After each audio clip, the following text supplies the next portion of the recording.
Ici, on est à la 6e journée des grandes cultures à Cournillance sur Fribourg. Un des postes, c'est un poste de désherbage soya avec 7 machines différentes. Nous avons organisé cette démonstration parce que le désherbage, c'est un des facteurs principaux de réussite économique en agriculture biologique. Et puis, on a une grande amélioration de toute la technologie qui va autour du sarclage. Les sarcleuses sont plus performantes, beaucoup plus précises. Et puis, on a l'avènement de l'électronique qui prend de plus en plus de place. Alors voilà, ici, on est devant une sarcleuse à guidage mécanique. C'est la Matermac Unica F. On a des disques qui pénètrent, c'est des disques qui permettent de suivre le tracteur. Et puis, on peut faire un écart de 20-30 cm de la ligne. Bon, celle-ci, elle est équipée de doigts cresse, donc qui permettent de désherber sur la ligne. Ça, c'est une machine qui est très simple. C'est une machine très bon marché, qui fonctionne bien. Alors voilà la sarcleuse Einböck Shopstar en attelage avant. Elle a des socs pas de doigts montés sur dents vibrantes. Les disques, c'est des disques assez petits, très fonctionnels, qui marchent bien. On ne couvre pas la culture avec ça. Dans ce cas ici, on a les doigts cresse de nouveau. C'est des doigts cresse un petit peu plus grands qui permettent de faire un bon travail sur la ligne. Ici, on est sur une machine Garford Robocrop, une sarcleuse. Donc on a comme particularité, c'est qu'on a un translateur qui est très court, c'est 2 barres, c'est glissement par hydraulique, donc le guidage.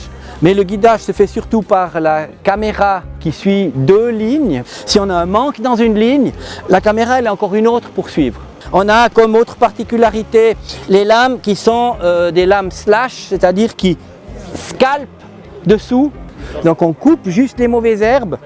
Dans des conditions comme on a aujourd'hui où c'est un peu humide, il serait intéressant, même toujours d'ailleurs, d'avoir une petite herse derrière qui permet d'émietter un petit peu pour bien sécher. Sarcleuse Schmotzer, une des particularités, c'est son translateur. C'est un translateur à parallélogramme, dirigé hydrauliquement, plus ou moins 30 cm à droite et à gauche de la ligne. Et puis on a ici une caméra classe, qui est une caméra couleur 3D. Ce qui permet d'un peu mieux s'en sortir si on a un peu une couverture régulière de mauvaises herbes. Donc on a tout à coup les lignes de culture qui sont un peu plus haut, elle s'en sort un tout petit peu mieux. Autrement, elle peut sarcler assez rapidement et assez proche du rang. Cette machine a encore la particularité, grâce à son translateur avec parallélogramme, de demander peu de puissance de traction.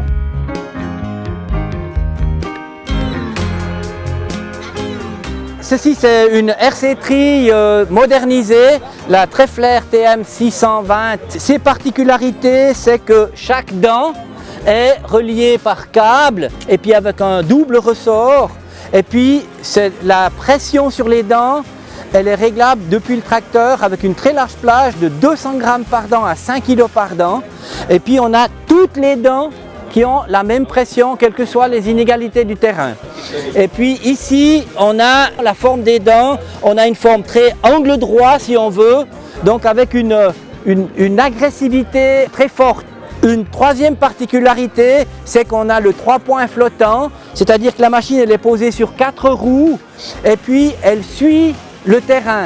Et quelles que soient les inégalités du terrain, on est toujours juste parce qu'elle suit et parce qu'on a une pression sur les dents qui est réglée pour toutes les dents pareilles. Donc là, on est devant la étrie rotative Aerostar rotation de Einböck, avec les particularités que les dents sont sur des soleils qui sont à 15 degrés sur l'avancement de la ligne et puis les soleils tournent avec l'avancement et arrachent les mauvaises herbes. On est indépendant des lignes. Les machines, elles sont sur chacune liées avec un ressort et on peut régler hydrauliquement depuis la cabine la force qu'on met à ces ressorts. Donc on peut avoir une assez bonne régularité sur tous les éléments. Voilà la houe rotative carré Rotanet. Donc c'est aussi une machine indépendante des lignes, donc ça travaille sur toute la surface. On a la pointe des houes qui est retournée en avant sous forme de cuillère et c'est la rapidité d'avancement qui fait que la terre est éjectée avec les mauvaises herbes. Et puis c'est une machine avec laquelle il faut aller très vite, on a des grands débits de chantier, on travaille dans les 10-20 km/h et elle est assez douce pour les cultures.